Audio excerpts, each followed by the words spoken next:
Welcome to A Dram of Outlander. This is Desiree, your podcaster and a writer for ADramOfOutlander.com. Thank you for joining me for in-depth discussions of the Outlander book series by Diana Gabaldon, the adapted television series, and anything interesting that falls between. This is podcast episode 158, and we're covering episode 407 of season 4, and it's called Down the Rabbit Hole. It is directed by Jennifer Getzinger and written by Shannon Goss. Shannon also wrote a couple of other episodes last season. All right, and the summary goes something like this. Roger follows after Brianna with the help of a friend. Brianna is ill-equipped for the rigors of the 18th century Highlands. Brianna remembers her daddy. Unexpected hospitality is offered. Roger becomes a crewman for a wicked captain. Brianna learns a terrible truth about her host. Ian Murray helps her to the coast. Brianna secures a travel companion and passage to the Colonies. Wow. This episode could be titled Frank's a Lot. Okay, so this was a very interesting episode. I have viewed it 3 times. And the first time, those of you who are also book readers, there's always kind of we don't know what's going to happen. But differently than non-book readers are going to know what, or are not going to know what's going to happen. So the first reading, what am I talking about? The first viewing. I hope this is not indicative of what the rest of this episode is going to be like. If so, I humbly apologize. Anyhow, the second and third viewing are really to sit and see what this episode had to say.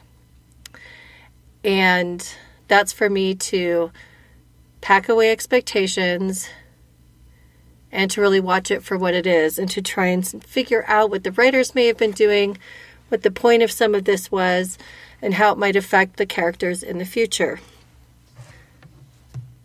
So the first section I want to talk about is Brianna's quest. Brianna appears to have made a fast getaway into the 18th from the 20th century because of her inappropriate clothing and purse choices, and lack of provisioning altogether. She doesn't even don gloves or warm knitwear. No hat, no scarf, no gloves. She watched her mother quickly prepare for her departure, yet seems to have not heeded the example at all well. I mean, Claire had all the medical stuff in her pockets. She had money. She made her stuff out of a raincoat to withstand the weather. It is just very strange to me that even if Brianna kind of lickety-split boogied out of there, she just saw her mom do it a few years ago. It's not like she had no clue what she was doing. So I was very surprised by her lack of provisioning and appropriate clothing. Okay, my friend Gina said it's a Gunny Sacks dress. She's right. I just could not remember that. So, that dress, and somebody had to help Brianna put all that 18th century clothing on. So would they have seen her brassiere from France? I don't know. So in a nutshell, she's on foot and trying to get to the coast from the Standing Stones to secure passage to North Carolina, but injures herself and ends up being taken care of by Leary, damn her eyes, MacKimmie, and her daughter Joanie at Balriggan. That was a big sentence. So Brianna goes through the stones at Craignadoon, like we expect, but she has not secured a horse. She has just started walking with an old map that showed her from Craignadoon to the coast, which you say Ayr Harbor. Well, Ayrshire is super far from the Highlands. I haven't looked that one up if Ayr Harbor, AYR that is anywhere near the Highlands.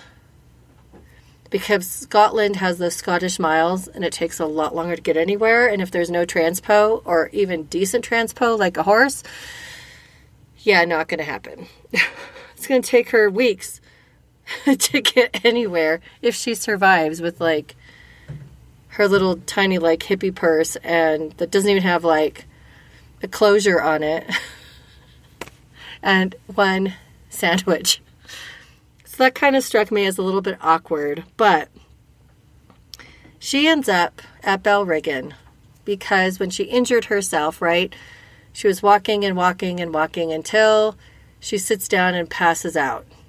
Well, before she passed out, she did I spy a house not too far away, and that would be Leary MacKimmie's home, also known as Leary Mackenzie, and I can't remember her other two last names, and Leary Fraser. Okay, so there you go. Brianna gets to bond with wee Joanie. Remember, that's Marcelly's younger sister, who's somewhere probably now about 12. She's a little tiny thing, but she could be. And she seems to be the real adult in the household. And by how she speaks, you can tell her mother has a very loose tongue about what she says. And she talks to Joanie as if she's an adult, even though she's still not. I mean, she's a preteen, from what I can gather. Brianna also gets an earful about Leary's deadbeat former husband. Like every other thing that comes out of Leary's mouth is how hard things are, how terrible men are, that her former husband is not sending money. She's building this very negative picture about her prior husband, her most recent husband, which was her third husband. It's a perspective check that strains what Claire has said of Jamie to Brianna. And it deepens as Brianna's time lengthens at Balriggan. It gets worse and worse and more pointed and sharp. Brianna sees the hateful and wretched side of Leary when it's revealed in the conversation who her mother is, who her biological father is, and who Leary's ex-husband is. This is like the most gnarly soap opera moment ever. With the tongue of an adder, Leary strikes Brianna. It's poetic justice when Brianna tells Leary Jamie never loved her. At least until Leary threatens to have Brianna arrested as a witch and locks her in her room. Joanie saves the day by freeing Brianna and taking her to Lallybroch. Uncle Ian gives her money, a trunk of Claire's old clothing, and advice to find Aunt Jocasta when she arrives in Wilmington. There was that brilliant moment when Brianna's fixing the broken cupboard door and Leary is making dinner and she's just putting everything on her cutting board. And Brianna says that Lallybroch is where her family's kin is, and then she says her mother is Claire Fraser. And Nell Hudson, God love her, man. She shifted her face in such a way, her expression, that was chilling. That was an amazing moment of television. I actually backed up the recording and watched it again because I was so awestruck by her face. Nell Hudson is an amazing actress, and she is killing it as Leary. I mean, you don't have to like Leary for a lot of reasons, but Nell Hudson brings that girl to life. I mean, amazingly so. We also get to see the relationship she had with her daddy Frank and how the revelations about her parents' marriage and his death have taken a toll on her. These are things we really haven't had the opportunity to look at yet from Brianna's vantage point, because we saw how she reacted to all the things that Claire had to say and all those secrets that she revealed after Frank died, that something started to make sense to Brianna, but she was very hurt and angry. And it made her lash out. And eventually she came around, but Brianna also was suffering in school, and she's just grieving for Frank so hard. He was her father. It doesn't matter who biology states. It's just really that was her daddy. And they were very close, as you can see, that they had a relationship as Brianna was an adult where she took care of him too. So it's pretty fascinating to me. But then we could also see the root, the deep roots of her trauma in all these scenarios. So it's no wonder that she's not sure if she wants to get married like she told Roger, right? We don't know. She has some serious baggage to unpack and to deal with before she can move forward in life. Because she doesn't want to love somebody more than he loves her, or love somebody less than he loves her. She wants to be in a marriage that's a partnership, that they make the better halves of the other, that makes them better people, the best people they can be. And when she realized what she thought was a good marriage between her mom and her dad, Frank, it really crumbled a lot of her reality. And then she found out after he died about Sandy. But she never told her mother that Frank had gone to her after they had decided to get divorced. And he then said, "Come to England with me," etc. And then he died after leaving her in a car accident. That's a lot to heap on Brianna. I'm sitting here like weighing and measuring my hands back and forth, weighing. So this definitely sees how many challenges that lay ahead for her, because even though that Roger too was orphaned, he had a fantastic upbringing with Reverend Wakefield. He has a good solid foundation, and he doesn't have that deep parts of hurt that she does.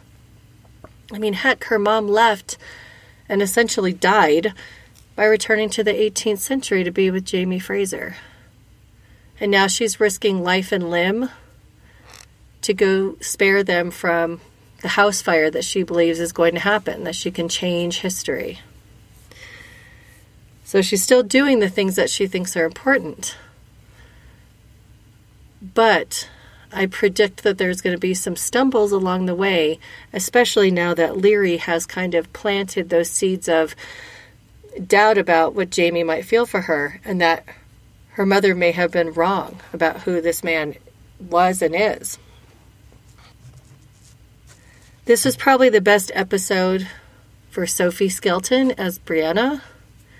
We got to see her really emote and have to carry the scenes.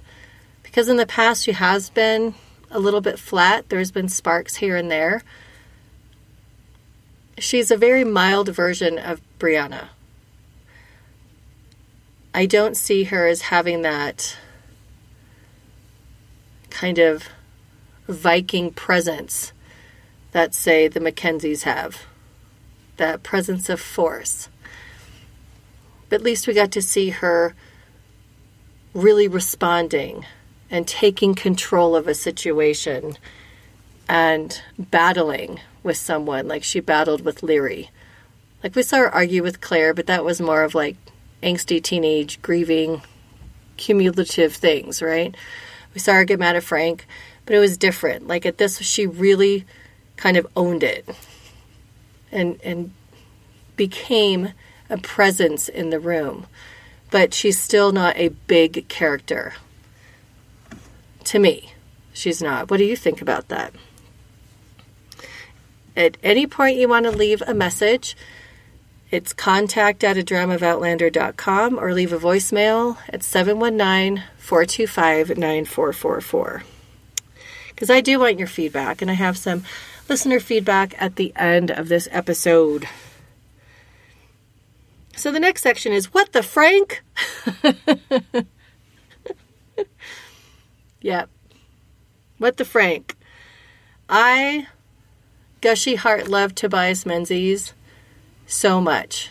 And he just is Frank. Just like he was Blackjack Randall.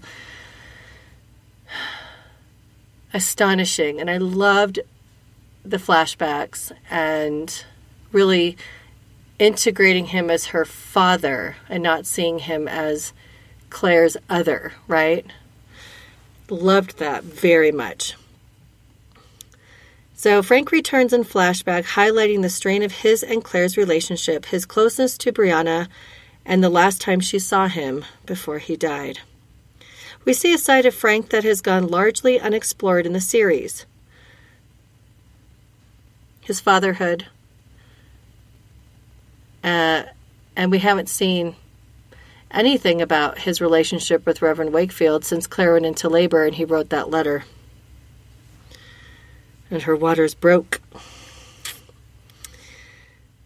So did the obituary that Reverend Wakefield sent him give him the onus to divorce Claire, perhaps tell Sandy he wanted to marry her, take the job at Cambridge, and ask Brianna to go with him to England? What was that reaction when Brianna found him at his office, like, drinking? Like, he was getting his drink on. Whatever that booze was, he was wearing goggles of it. I mean, that decanter was pretty full. He had lots of booze. And I actually screen captured the letter, and that letter that was attached to the obituary was a response from the Reverend Wakefield to a letter that Frank had sent him. Now, I'm not going to say anything else about that letter, because if you haven't read the books, I'm just going to put a screeching halt right there. Done. I'm not going to tell you because I screen capped it and read it, and I was like, oh, but Frank had written a letter to Reverend Wakefield. They had a long-term friendship going on, as we know in the story. And apparently, the Reverend was still looking into details that Frank wanted him to about the 18th century, because the Reverend was an amateur historian, remember? Outside of being a Reverend, that's what he did. He was a historical researcher. So this is a very valuable piece of information. Super valuable. And it is pretty awesome. And since it was an old style typewriter, when I screen capped it, I could actually zoom in and read the lettering. So if anybody wants that screen capture, let me know. So I was like, ooh. And it really did give us some foreshadowing when he told Brianna that she would understand in the future. Because that plants something that has to happen for her to understand. So I like that. Oh, I have to remember to tell you something when I get to the Leary block, because my husband doesn't, like I've said before many times, he has not read the books, even though I keep trying him to read them. But I asked him about the episode, and he gave me some good insights.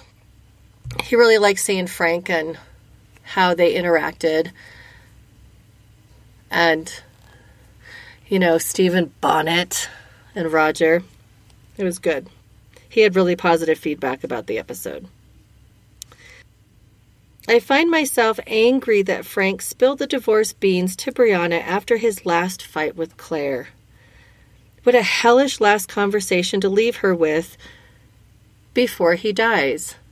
Like, she just gets left holding that pile of unexpected garbage, right? And she thought they just had the normal issues in their marriage that most people have. It's hard being married for a long time. And she really didn't see how rough things were or how disconnected, because they did such a good job of co-parenting her. She didn't really get to fully see the cracks in their marriage and the difficulties in their marriage. So good for them. And I really liked, though, that at least his final words to her were, "I love you." Even though she didn't say it back, it was really special that that's the last thing he said. Because then we know he died having some peace about the decisions that he had made, about taking the new job, and leaving his daughter with an "I love you." He couldn't regret that as he died.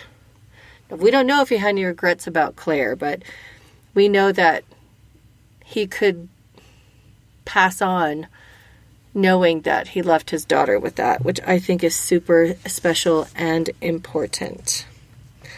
But I loved seeing this vantage point. And there have been times I'm like, why are they adding this in? Even though most of this was writer's room creation to sum up a whole lot of things in the books. I understand why it worked so well. It really did work. And I know this episode, either people hated it or they loved it. And so those of you who read the books, I would just caution you to be able to step back and watch it one or two more times and just experience it. Because the first viewing, it's just a cautionary tale for book readers. You can't just sit there and expect to totally love it, right? I know that there are people who have stopped reading the books because they don't want to be disappointed when watching the show because they love the book so much. Like I've told you, I think before, that I had planned on never reading all the Game of Thrones Fire and Ice books until the series ended. Well, until this last season has been split in two and is like a year and a half apart, then I went through all the Fire and Ice books. And the good thing is that the series had been so far removed that I couldn't remember all the fine detail, even though I knew some of the differences, but I could somewhat recognize the characters. But it was weird being able to see the TV faces on them because they didn't sound that way in the book. You know, they didn't come across. So as time went on, very few of the TV characters were still in my mind by the time I finished all the books. And it had been long enough by the time we watched the rest of the final season that I'm not going to remember the details of the books either. So it's perfect. I made it in perfect timing. So it is very cautionary. And it's difficult for us to be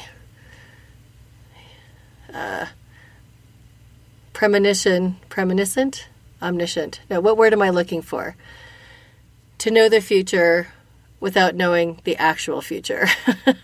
Again, we are unreliable as readers to what's going to happen. So that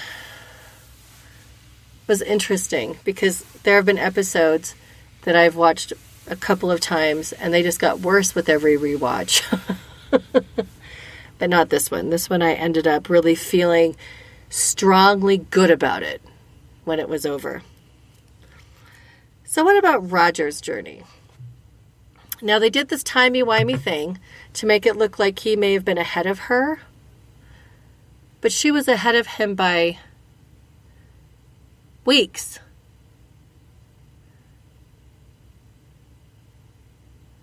So what that would mean is that there was a big buffer there. So she left. It looked like she was walking for a day, and then the next day, part of the day, and then when she passed out and got picked up. So she wasn't out there very long.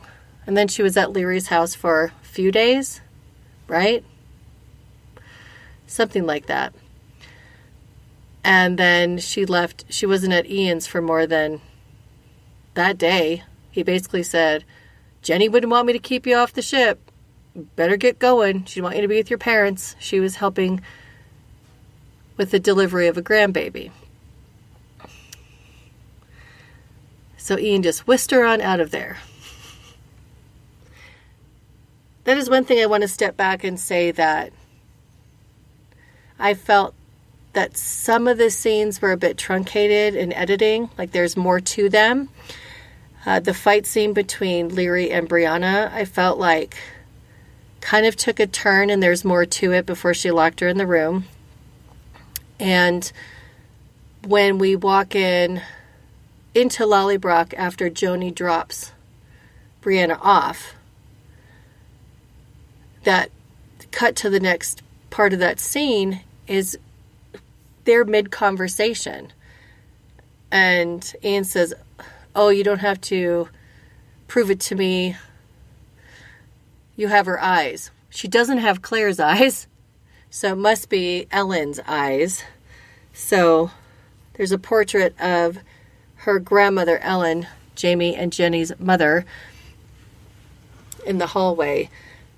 So I presume that that happened, but we weren't privy to the conversation. So that was a little bit odd. And the fact that she would see him at Balriggan, and wouldn't have Claire told her about Ian and Jenny Murray, and that Ian had one leg. And I was pretty sure she told her Laoghair's name, but I could be confused. I might be confused. I don't know. Okay, so to Roger's journey. So Fiona takes Roger to Craigton Dune so that he can go after Brianna into the 18th. He's very smartly clean-shaven to deter lice and fleas from infesting his facial hair. Because I didn't explain why he cut his hair shorter and why he trimmed his facial hair and shaved off his beard. Yeah, there's a lot of little critters that we don't have to worry about as much today in Western society, and people getting lice in their beards and their hair was so common. I did do a short podcast episode on lice treatment, like what it would have been like in that time period and what's modern. Yeah, that was fun. Probably grossed everybody out. In period clothing, he goes through and becomes a crewman of the Gloriana ship. So the period clothing he was wearing, I looked it up and there's also a link in the post part, was that working men, laborers, carpenters, like they weren't gentlemen, wore clothing like Roger did.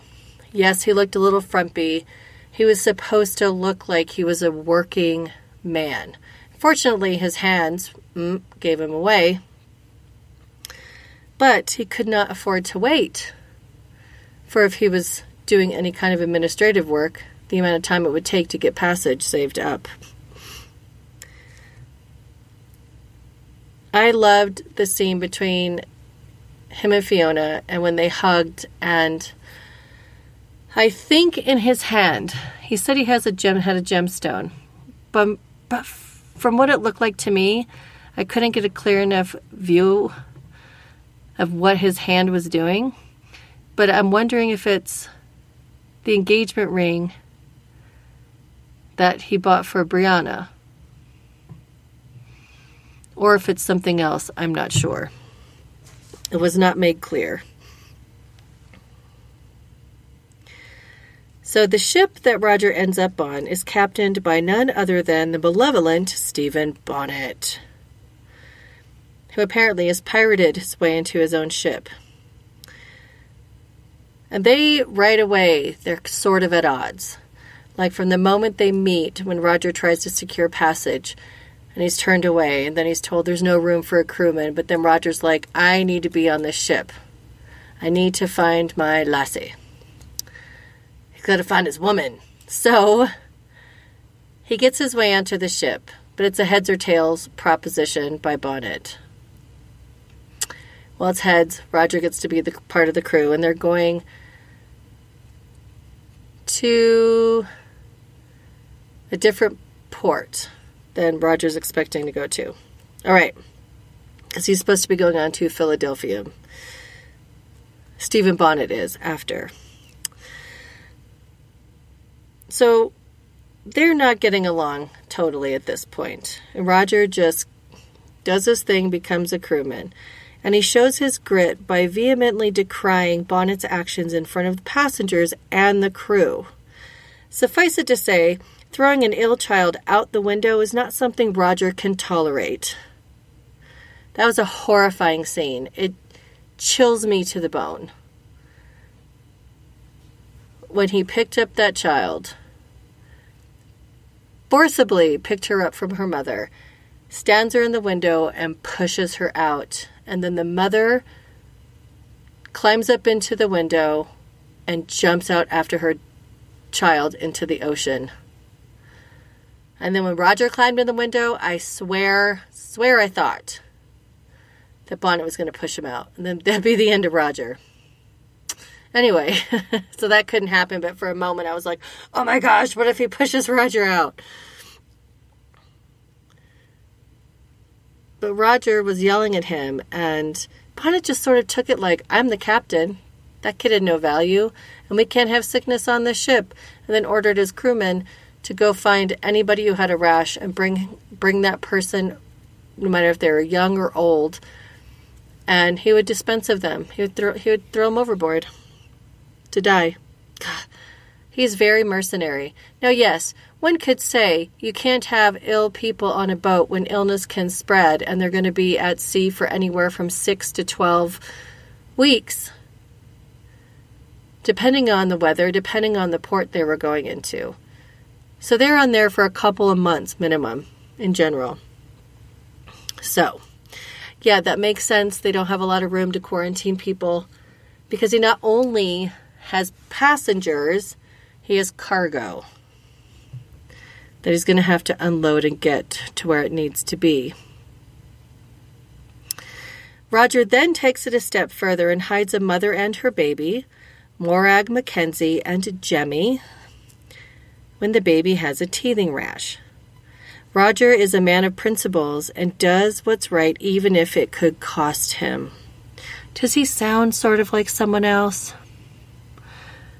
I think maybe Brianna, was marrying or having a relationship with her father without knowing it. Like, Roger's a lot like Jamie. He's a lot like Frank in that he's an historian and an academic and that sort of thing. But when it comes to how he acts and what he will do, especially we get to see him develop in the 18th century, he's much more like Jamie. And we could already see hints of that. He's not just going to sit idly by. I mean, based on that letter, why in the heck would he even follow Brianna into the 18th century? I mean, is it just pride? Because I'd have been like, good riddance, lady. It was not a very warm letter for her to leave. By the flip of another coin, Roger's fate to live or die for his indiscretion against the captain happens. When Stephen Bonnet finds him in the hold, giving rations to the mom and baby. And he has to pay the penalty. And Danu is the mother goddess in Ireland. It's very ancient, and that's who Bonnet keeps referring to. So the luck of Danu was with him. I mean, Roger is just showing what he's made of. So not only is he a man of honor and loyalty, he's a man who will fight for what's right. He will put himself in harm's way for what's right. So we're getting to see him fleshed out in ways that we never had to when he was a professor, right, at Oxford. So we'll see. We'll see what is to come. Who gets where when, once those boats dock on the other side of the ocean. The next section is the faces of Laoghaire. She's a lovely, generous, and kind hostess to Brianna. She's a good and loving mother. Claire even pointed that out to Marcelly a couple episodes ago. She is a skewed version of Jamie, their marriage, and what lust or love means. You know, as in him taking a beating for her and stealing kisses. That's just flirtation. And that was him doing the right thing because she was so much smaller than him. She turns her temper on a dime when Jamie, Claire, or alimony is brought up. She seems to be able to go on pretty finely, even though there's barbs in her stories, until any one of those things comes up and then it's on. Like it's on like Donkey Kong. She goes bonkers. She's bitter about men and tells anyone who will hear. She's unreasonable and locks Brianna in a bedroom. Calls her a witch. She should have burned. Do you think part of that was jealousy? That Jamie and Claire did have a child that she didn't know about? Because she was pretty nasty to Brianna. She sees herself as a victim, perpetually as a victim. Her choices are not her own choices. What happens has nothing to do with what she does, and she remembers everything in a romanticized fashion so she doesn't have to take responsibility. Remember way, way, way back in season 1 when Murtagh said that she would still be a girl at 50. Well, she's 50 and still a girl. Well, near that. She cross-contaminates her food. Did you see that cutting board?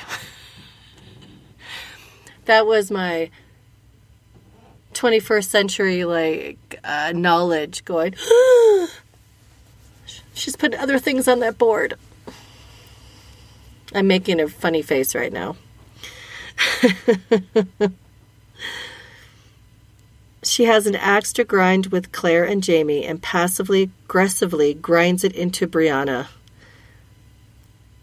I pretty much said, such a flaming bitch. She is a character that is very simple and very complex at the same time. There's so many good things about her. Don't we all know people like Laoghaire, where on one hand, they will do anything for you. They're the most loyal. They're the most caring. They will help you in a pinch. They would take you in. But there's a very sharp edge. And if ever certain things come up, you're going to get smacked. Whatever riles that person is unreasonably huge. You know, like her pride not allowing her to take the extra money that Ian was trying to give her. I mean, her clothes were not threadbare. Her house was in good condition. Joanie's clothes were good. So I don't think she was starving, but she wasn't getting what she wanted. Yeah, even though she shot him. She got a pretty good chunk of alimony, I'm just saying. So this is a very sad character. And the interesting thing about her, because when I asked my husband, he says, yeah, it didn't seem slow to me having them spend so much time at her house. He says, I really feel like they were putting depth to her character and building her up because I think we're going to see her again. He's like, oh, but don't tell me. Or he'll say, don't tell me, don't tell me. Every once in a while I fill him in on things because he doesn't understand what's happening on the screen. And I'll say, okay, this is supposed to be assumed. And he's like, oh, thank you for telling me that. When there was something about Frank and Brianna, and I explained to him about the relationship that I believe that they had, because it's from the books. And he goes, that completely makes sense to me now. Like, why Brianna would do certain things or not. So Laoghaire, even though she does her best and she's a good and loving mother, she has really kind of put poison into Joanie's mind. Just like she had Marcelly, excuse me. But she's really poisoning her against men. And Joanie's like, basically, Da was always really good to me, but he broke my mom's heart. So she sounds more like the reasonable one than her own mom does. And parts of Laoghaire really become unhinged, and she's not very stable. And she's very unhappy, and she's likely been deeply wounded by her prior husbands. And as we've heard Jamie's side, she was not an open and caring wife. She didn't know how to deal with a man who was trying to please her and trying to make a nice life. When she got what she thought she wanted, she didn't know how to handle it. And she very unhealthily dealt with it, like not talking to him for days on end and being physically distant. And then he left, and instead of saying, we were having problems, we were not compatible, she said, he was bewitched, that kind of thing. Anything to take the burden of responsibility off of herself. She doesn't know how to do that. She needs some really good therapy. Yeah. But I'm really curious how Joanie's going to grow up in the face of this kind of behavior from her mother, who does work very hard and in many ways provides a good and stable environment, but also kind of an environment that you could look on and say that's a little bit toxic and inappropriate for a child to have to carry. So Joanie's having to grow up very quickly. I did tell my husband that Laoghaire is like herpes. She never really goes away. There's that. And then we get on to Stephen Bonnet. Because we're seeing a lot of kind of integration of characters here. Stephen Bonnet, that man. Swagger. Man, Ed Spaliers, that guy has charisma. I mean, he can just bring it. He could be like LL Cool J. I know I'm dating myself. Whatever. I'm 51. But he does. He has this incredible it factor thing where I could see him just drawing people to him.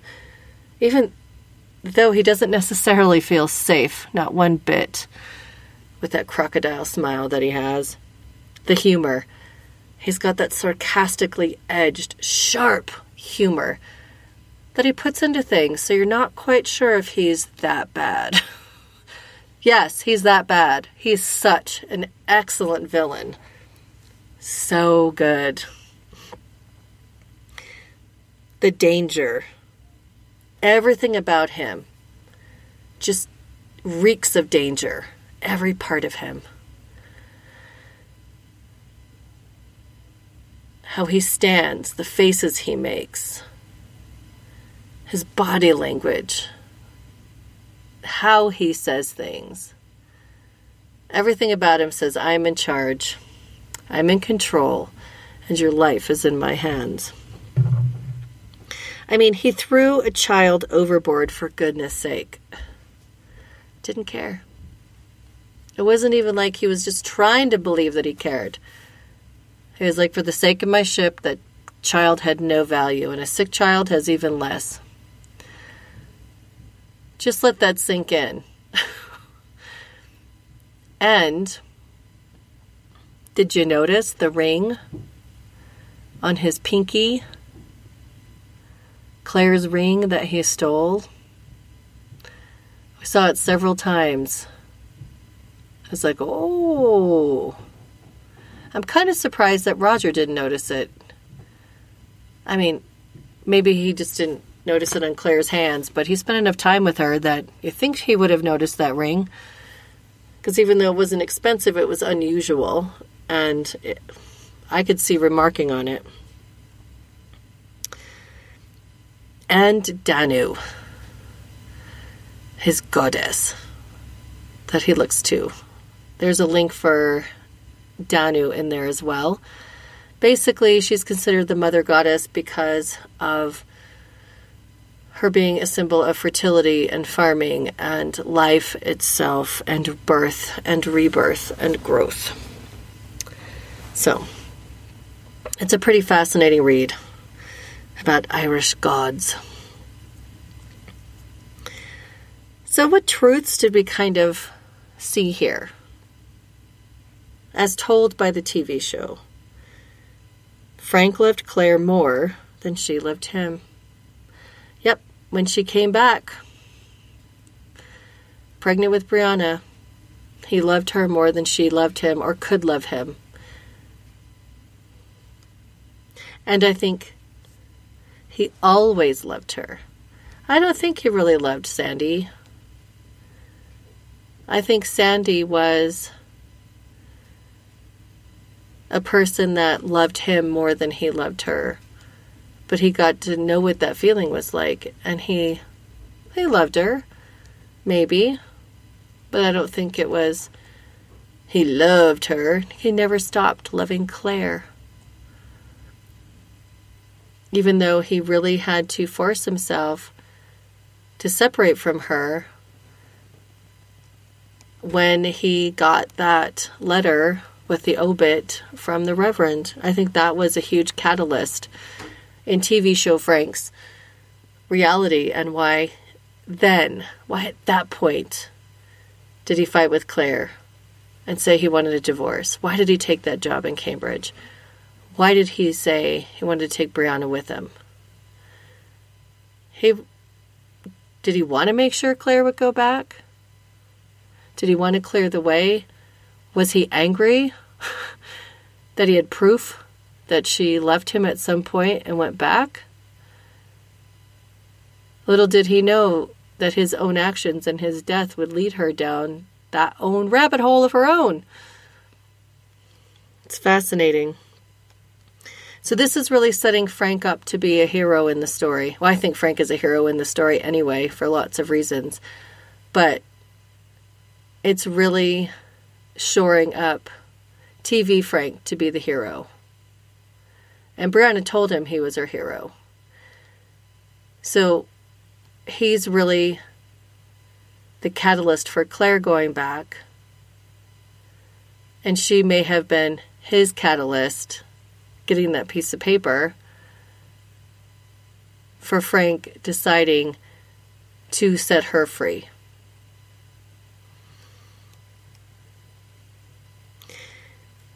Leary loved Jamie, but he never loved her. He cared for her, but it wasn't love. Frank knew Claire was telling the truth about time travel and would eventually return to Jamie. Yep, chicken or the egg, not sure, but that obit from the Reverend kind of puts a seal on the deal. Absolutely, unequivocally, he had proof. Brianna is Jamie's daughter. I thought Leary would vomit right there into her carefully crafted stew.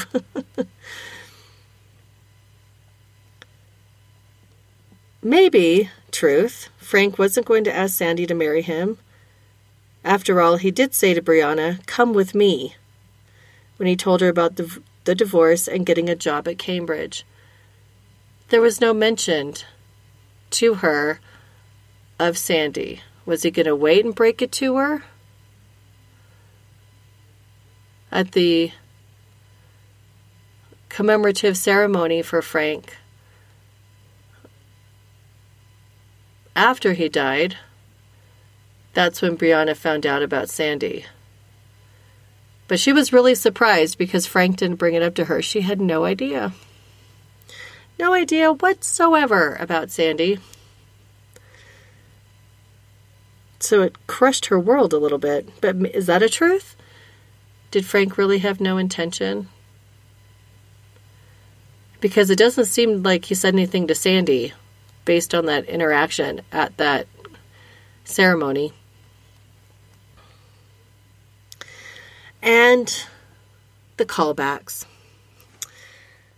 Brianna walking and walking and walking, like she's going to Mordor to throw my precious into the lava before getting rescued by a stranger after passing out. It is reminiscent of Claire wandering around that blasted island in Uncharted last season. The writer for that episode wrote this one too. Hence the similarities, methinks. The next one is Roger being held back by the men as he fights and yells at Bonnet. It is similar to Jamie being held back while the Cherokee threatened William, or countless other times Jamie has been held and unable to protect someone from harm. That is the part of this episode I thought was the absolute weakest, because it made Brianna look unprepared, made her look kind of stupid. When the girl was a history major, and then she switched to engineering, and we saw her fixing Larry's cabinet. She's not a stupid girl. And the fact that she had foreknowledge on how to prepare for this journey, and she didn't do it. Claire was rushed. She decided and left on a dime. It was in days. And we have to remember, Brianna's not some normal, 21-year-old, 22-year-old. Who doesn't have money. Brianna's wealthy. They left her a lot of money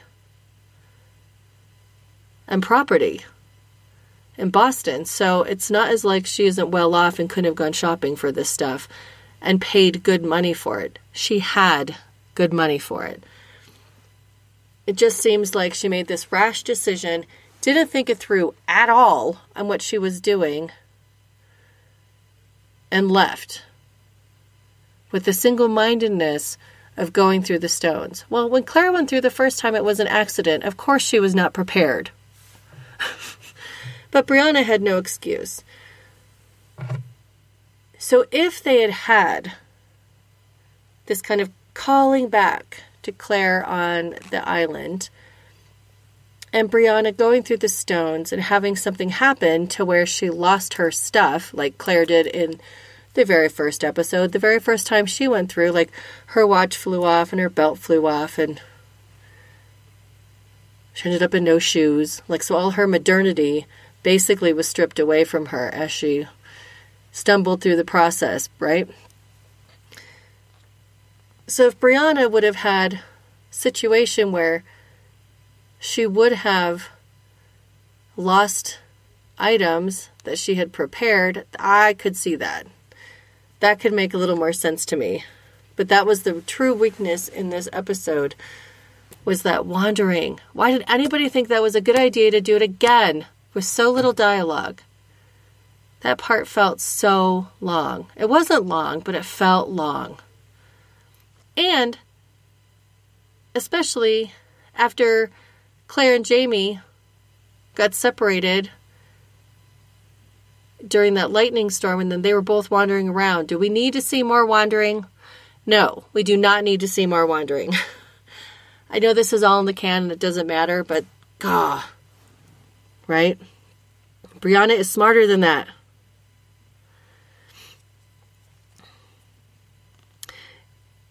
And back to Roger, I think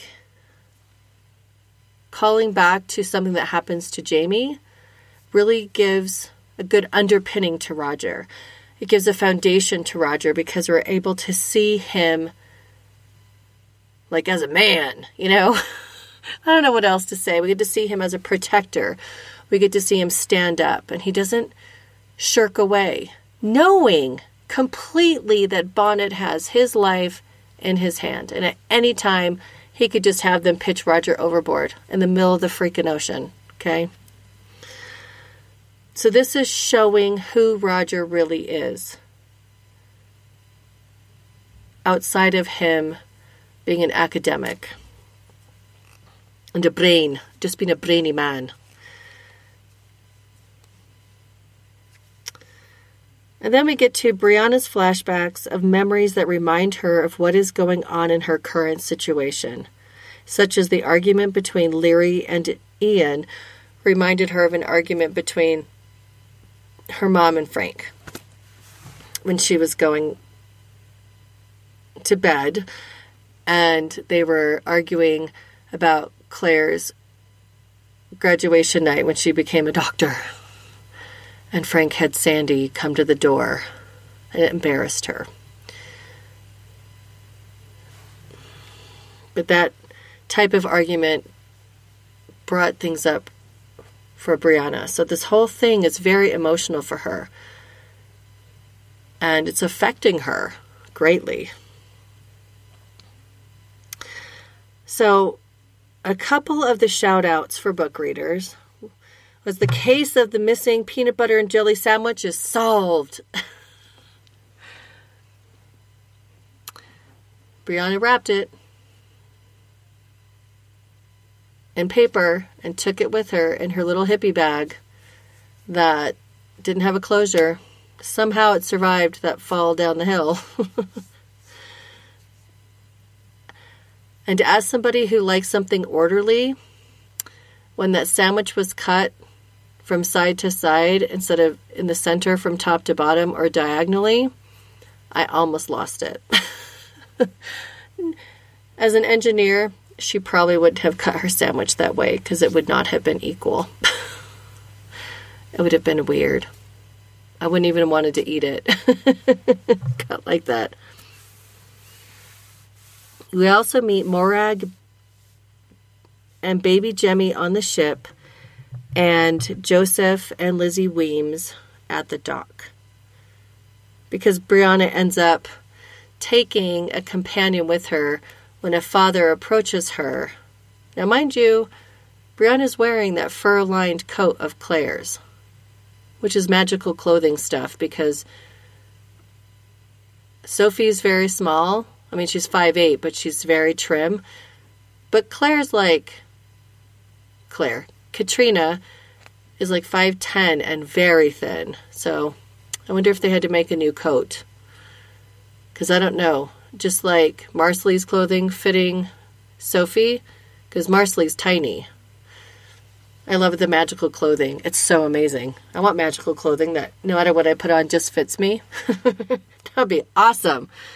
But when the father, Joseph Weems, said that they have a contract and a man wants to take his daughter as a concubine, and will she please take her? It was better for him to send his daughter to the American colonies than it was to keep her there in Scotland. He'd rather never see her again. That is sacrificial love right there. Way to go, Joseph. And so she takes this young woman with her. We have no idea how old she is. She looks almost Brianna's age, maybe a couple years younger. And she becomes her assistant, basically her helper. She'll help her dress and do all her things, and as they travel, do laundry and really kind of help upkeep her. So that was good to see her. I know that's been a bone of contention, book readers, about what Lizzie Weems looks like, but we'll see. The casting has been pretty good. I mean, Dougal Mackenzie was supposed to have a head of black hair. Graham McTavish, who we all love, Graham McTavish, he's bald. I'd say slightly different. So there's that and all. And I know we all missed seeing Jenny. And that's because the actress who plays Jenny is I believe she's in a Broadway show right now. I know she's doing live theater, and she has a long-standing commitment, so she could not do any Outlander filming when they were filming this season. I don't know if she'll be back. I mean, I know Jenny will return in the story at some time, But I do wonder if they're just going to use an actress who's similar to her but older, and as they age up. I don't know. I don't have those kind of, future pieces of knowledge. And lastly, I did put links of interest. I have men's 18th century clothing, travel during the 1700s, colonial America. And I couldn't find specifically for sea travel from Scotland, but from England it was anywhere from 6 to 14 weeks. So it's probably about the same, depending on weather and such. Information again on Danu, the mother goddess. And, didn't talk about this with Stephen Bonnet, the human sacrifice rituals. The second time that he flipped the coin for Roger after finding Morag and the baby, he told the story of being on a building site and he was going to be sacrificed.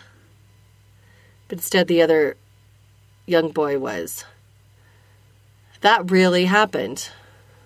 There were sacrifices in the foundations of buildings and walls and other places in that part of the world, in lots of parts of the world, but there, as a way to have a guardian spirit and to ward off harm or evil from the house. So basically sacrificing it to some god. So that's really interesting. Makes me shudder. I love historical buildings, but then I think, would I want this if it was built then? Because there might be bones in my floor or in my walls. Kind of scary. I would probably have to have a pastor go through and clean the house, cleanse it. Somebody go in there and cleanse it. I'd be the one walking around with sage going, I don't know, but I'm clearing you. I would definitely have that done. Because that's a little bit scary to me when I found out that this was true when I was reading the books. Okay, so what do you all have to say? Again, the listener line is 719-425-9444, and the email is contact@adramofoutlander.com. So I'm going to pull up the messages and read them to you now. Okay, so the first comment comes from Kisslina. 3 hearts, another great review. From Blood of My Blood, episode 157. Thanks for the shout out. I agree that Sam is almost the new Valentino. I'm sure he's sick of the objectifying attention overall. There is a burden to being very attractive.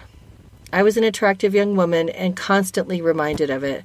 You can't be yourself without someone getting the wrong impression about who you are. The contrast of a flirty stranger last episode and a special friend whose love is unrequited in this episode was a pretty slick sequence by the writers. All of the performances were so excellent in 406, Blood of My Blood, ending with whispers of episodes 107, The Wedding. I'm still pondering. 1, 2, 3, 5. And then she has a smiley face and a kiss emoji.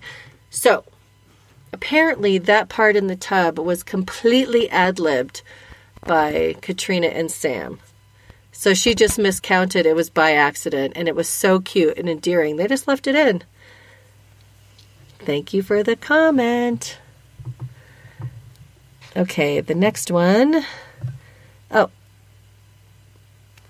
It's also from Kisslina, adding some extra information for episode 157. Also, what you said about Sam's performance being highlighted this season is true. I anticipate long overdue recognition for him soon. He is a great actor! ! What he conveys on screen is equal to Katrina. Together they set the environment of the story. Kiss emoji. Thank you.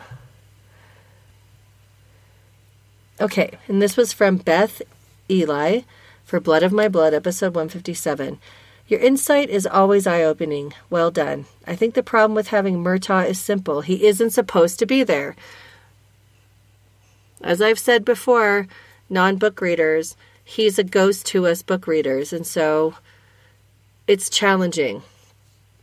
I think they're working him okay, but he and Jamie would never be on opposite sides no matter what. So yes, why hasn't he talked to Claire?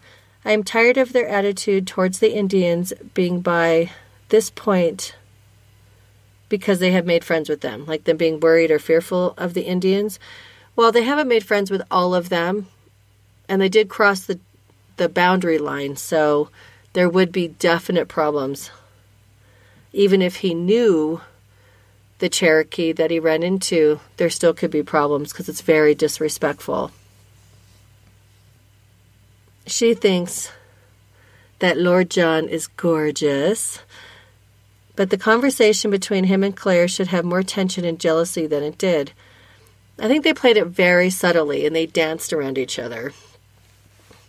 I thought Willie was the best in the whole thing. This season so far is better than last, but that it isn't saying much.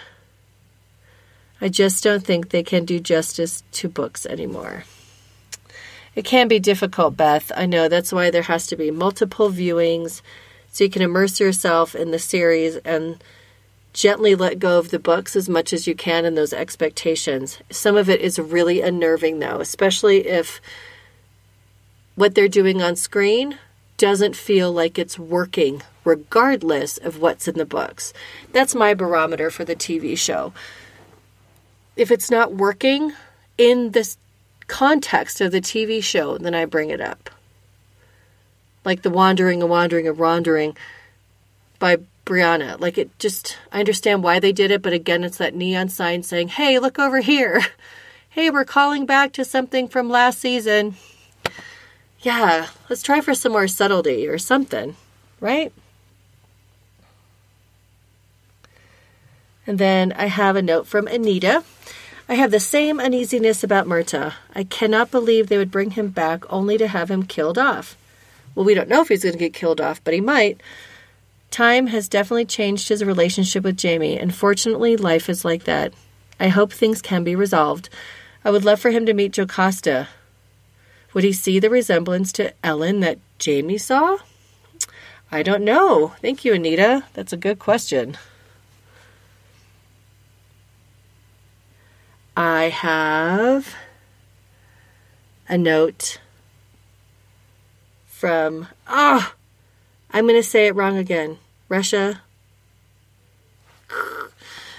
I know I'm going to say it wrong because I haven't got a note from her in a while, and I have to go back through my prior messages from her to get it right. So I apologize if I've said it wrong again. Having a misspelled name, yours is a beautiful name. Mine is misspelled and gets mispronounced all the time, and I try very hard to know people's names, so I really apologize. Sam acts so well, he makes it look easy, and his true skills are overlooked. His ability to express emotions without words is spectacular. I like how they wove the Lord John Grey-Claire relationship and allowed them to come to terms on their own. I like how Willie recognized Jamie because it makes sense. I didn't like how he doesn't in the book. In the official podcast, the creators discussed using the tax issue to create conflict between Jamie and Murtagh. So I guess that's why the idea is continually driven home. I hope they end up on the same side when Jamie has to ultimately choose America over Britain. I just enjoy hearing Murtagh's voice and crabby humor. Yes, he's very crabbit, isn't he? And he makes for a handsome silver fox, too. Just saying. Okay, and then back to episode 156 for episode...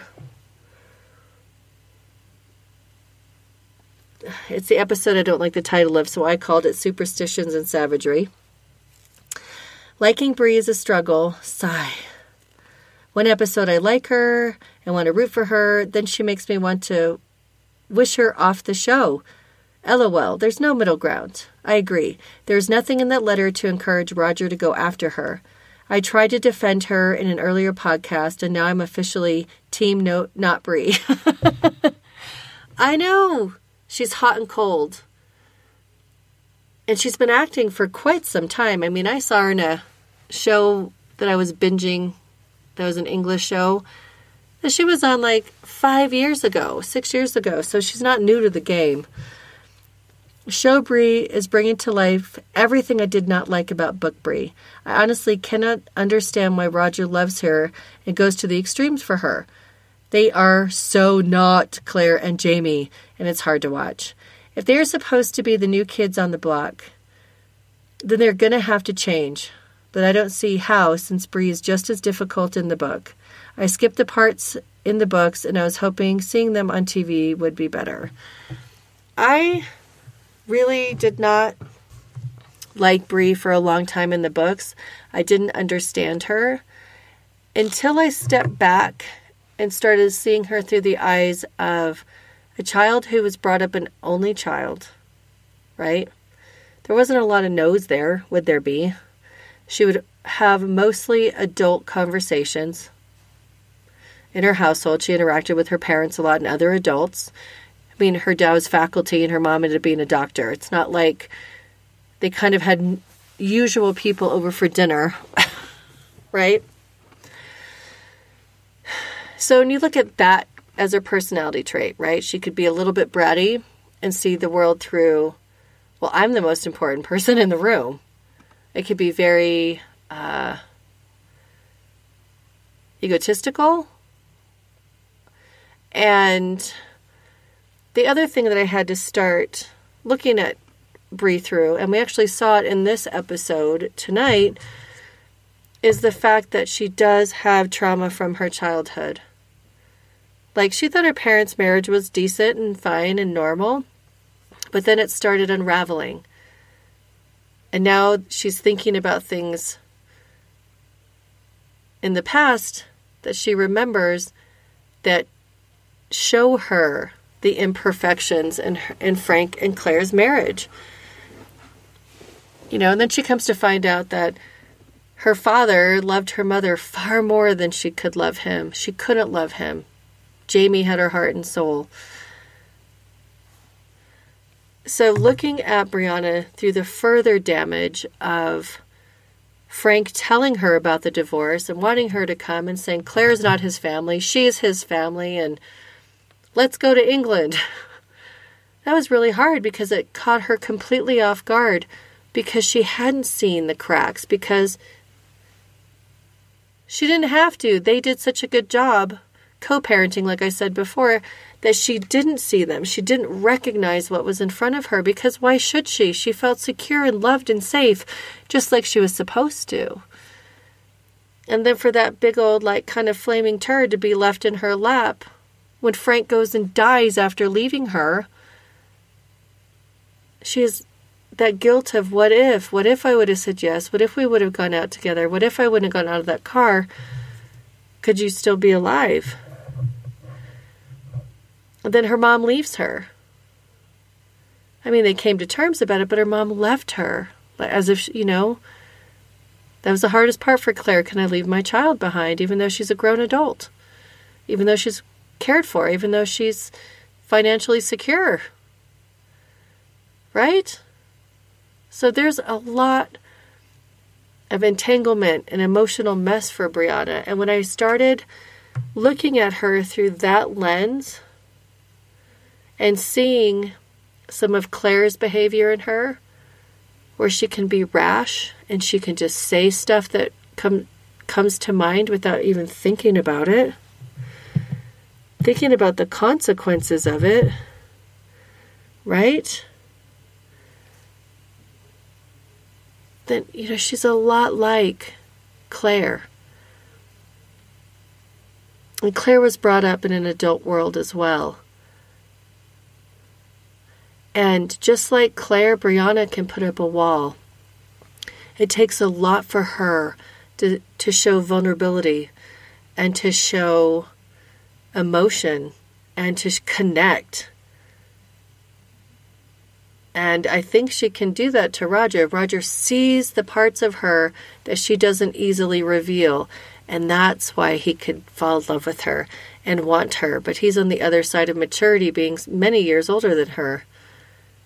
And she has to come to that. She has to find that and that willingness.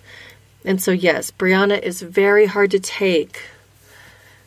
And it took me, I don't know, I probably read the book several times before I could understand Brianna. And I could look at her through the lens of her age at the time. and her upbringing and the circumstances. And then I went, aha! And now where Roger takes being orphaned totally differently. And he doesn't have all those wounds, though he misses his parents. He's been with his, great uncle since he was very small. And so he has good things where Brianna has distrust and it's complicated mixed in. So she's not always the greatest communicator. She does lash out. She does rush things. She's a lot like Claire. And then you think, what balanced Claire out? Jamie balances Claire out. What balances Jamie out? Claire balances Jamie out. Frank and Claire were a decent fit before, but not after she came back. No matter how much he wanted it, no matter how much he still loved her, it was not to be, and it couldn't be. But like he assured Brianna, they were always there for her. She was always their number one. So they did a good job, even though Frank basically sacrificially loved all those years. And it was unrequited right in front of him.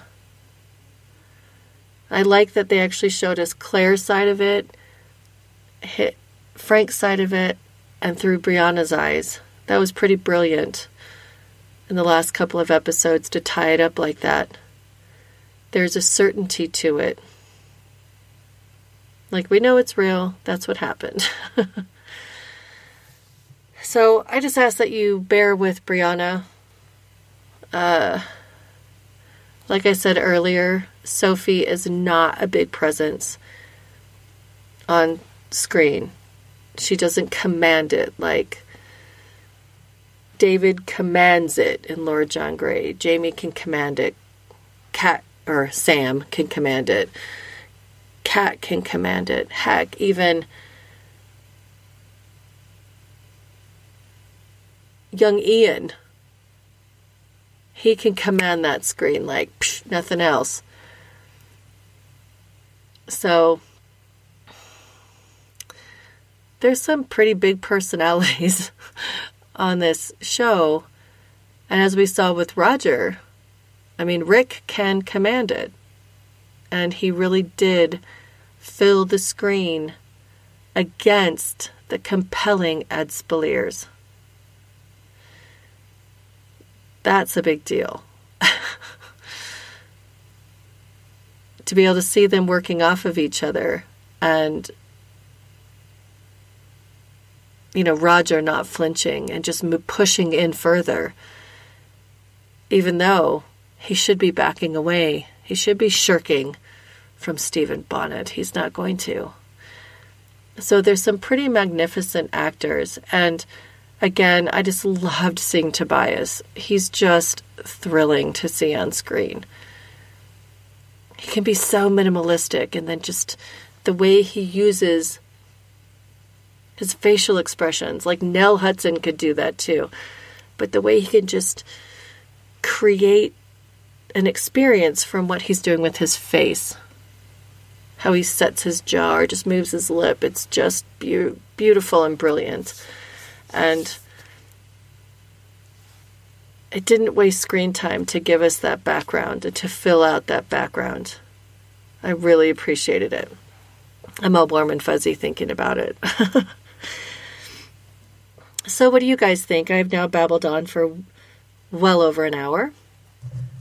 And I want to hear back from you. And just remember, you can find A Dram of Outlander on Facebook. There's the Facebook page. There's the Dram of Outlander Facebook group that you have to ask to join. Go over there and join it. We're growing it every week. Lots of great people in there. Excellent conversation and very little drama. Almost zero drama, which makes my heart happy. On Twitter and Instagram, it's Dram of Outlander. Of course, the website is adramofoutlander.com. One last time, to share your thoughts and comments is 719-425-9444 or contact@adramaofoutlander.com. Any messages you leave may be used in a future podcast. And you can also support the podcast by financial support if you feel so led to do so. You can go to patreon.com/adramaofoutlander and you can offer as little as $1 a month to help the maintenance of the show and the website and all the ongoing things that need to be paid for and taken care of. I appreciate you all so much. And if you want to make a one-time offering, you can just message me or email me, and I will let you know how to do that as well. I'm looking forward to the next, 6 episodes? We're already halfway through. How did that happen? Halfway through. There's so much to resolve. Like, what's the timeline between Brianna and Roger? I don't think he's ahead of her, honestly. What is going to happen with Leary in the future? Are we going to see... When are we going to see Brianna and Jamie meet? When is Roger going to find her? All sorts of things come to mind, right? And how many more buildings are at the ridge by now? Because I did notice that Roger's hair was quite long by the time he got busted by Bonnet about Morag and the baby. So he'd probably been on that ship for clearly 2 months already, maybe longer. So there you have it. So please share the podcast. Tell people about it. Come into the Facebook group. Go into the other social media platforms and engage with me. Engage with each other. I think you will enjoy the A Drama of Outlander community. I love it so much. And I'm just shouting out to Jan and Patricia for being awesome administrators on the group. You help so much.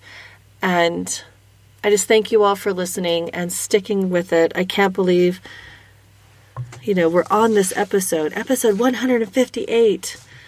That's amazing. I'm very excited, and I hope to continue to do the podcast until the show ends. And even then, there's book material and other things to talk about. So I hope to do this for a long time, regardless. It's going to get a little tricky with some of my schooling situation coming up, but we're going to make it work. And I thank you so much for listening, and I appreciate you so much. And until next time, Slán Java.